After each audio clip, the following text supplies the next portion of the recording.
Okay, children, going ahead with the exercise of chapter 13, I have sent you a sheet. So let us see. First question is, two cubes, each of volume 512 centimeter cube, are joined end to end. Find the surface area of the resulting cuboid. अब दो suppose एक cube है हमारे पास, ठीक है, and एक और cube है, दोनों को ज्वाइन कर दिया हमने. सो जो रिजल्टिंग स्ट्रक्चर है वो एक बेसिकली आपका एक क्यूबॉइड बनता है. This is a cuboid. Okay, और फिर जब हम ये सबसे पहले ये जो वॉल्यूम दिया है, आप ये यूज करके, आपको मालूम है वॉल्यूम ऑफ अ क्यूब क्या होता है, ए क्यूब होता है.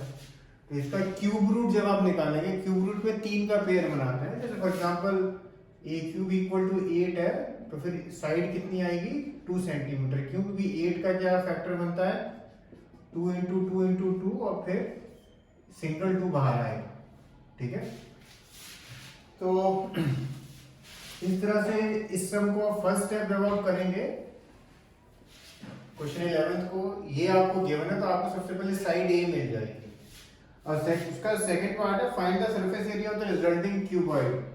अब क्यूबॉइड का सरफेस एरिया का फॉर्मूला आपको मालूम है, आपको उसके लिए लेंथ चाहिए होता है, ब्रेथ चाहिए होता है और हाइट चाहिए होता है. अच्छा, जब ये दो क्यूब एक साथ रखे हमने, ये एक और उसके साथ एक, तो केवल एक चीज चेंज होगी, वो लेंथ डबल हो जाएगी.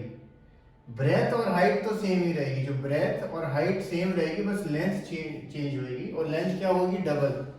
तो ए जो भी आएगा आपको उसको डबल करना है, एंड वो आपको किस में यूज करना है, लेंथ में.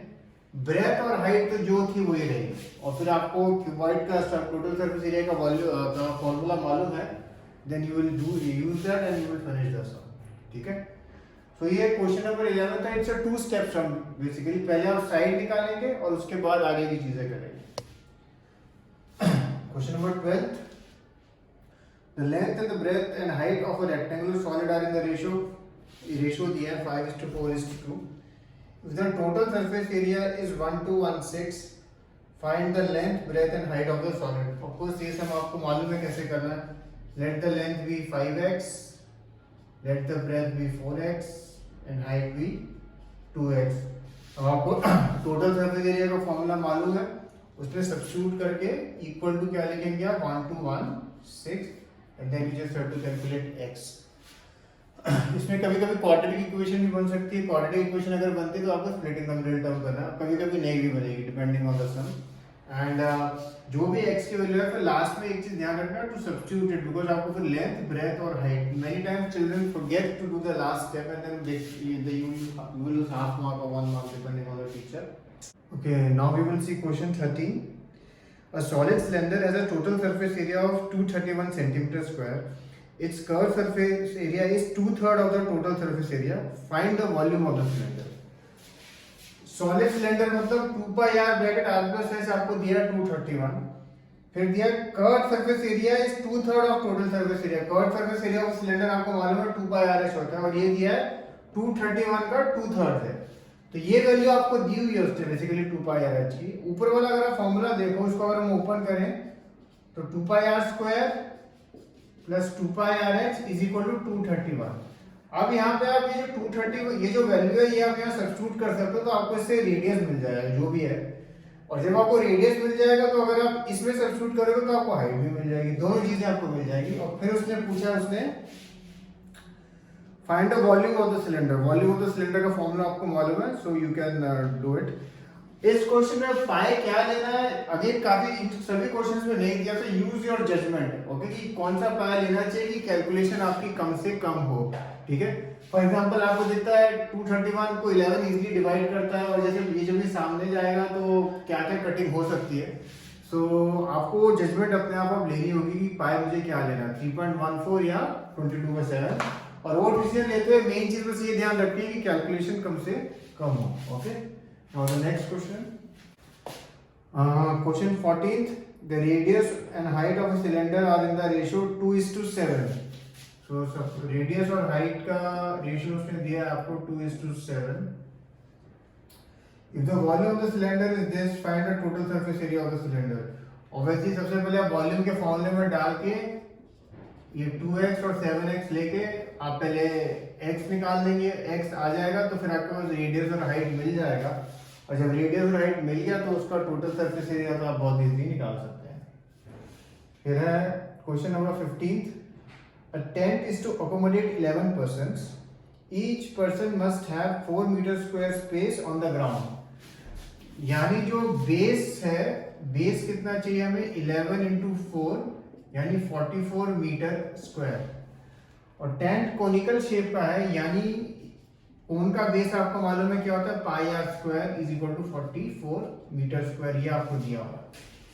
ये यूज करके आपको रेडियस मिल जाएगा, ठीक है।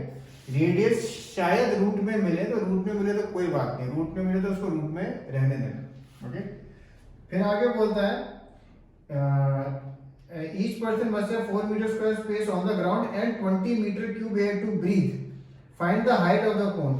ये जो लिखा है ना 20 metre cube air to breathe और 11 जाने, यानी वो उसने हमें इनडायरेक्टली वॉल्यूम दिए, तो सम्स ऐसे भी आएंगे कि वो आपको वॉल्यूम देंगे पर इनडायरेक्टली। वॉल्यूम क्या है इसमें, बेसिकली 20 इंटू 11, ठीक है, वो वॉल्यूम आपको उसने दिया हुआ है।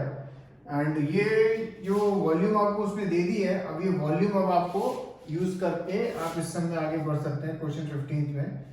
अब वॉल्यूम आपको दिया है उसने 20 मीटर 20 इंटू 11, और ये है हमारा कोन 1/3 पाई आर स्क्वायर एच, और इसने फिर पूछा हाइट निकालने को, तो आपके पास रेडियस होगा तो आप x सीधा निकाल सकते हैं। अब इस समय एक चीज देखो यहाँ ये जो हमने रेडियस निकाला इसका एक्चुअल यूज यहाँ पे होगा, और यहाँ पे आर स्क्वायर की वैल्यू यूज होगी, तो आप देखोगे जो यहाँ पे जो आर स्क्वायर की वैल्यू आएगी वो तो बिना रूट के ही होगी, ठीक है, तो आप फिर उसको वहां पे आप यूज कर सकते हैं। 16 जो आप देखेंगे, आपको एक हेमिस्फेरिकल बॉल दिया है, उसका आउटर सरफेस निकालने के लिए रेडियस दिया है, अंदर वाला सरफेस निकालने के लिए भी रेडियस दिया है, and you have to find the cost of polishing it at the rate of ₹25 paisa पर स्क्वायर मीटर।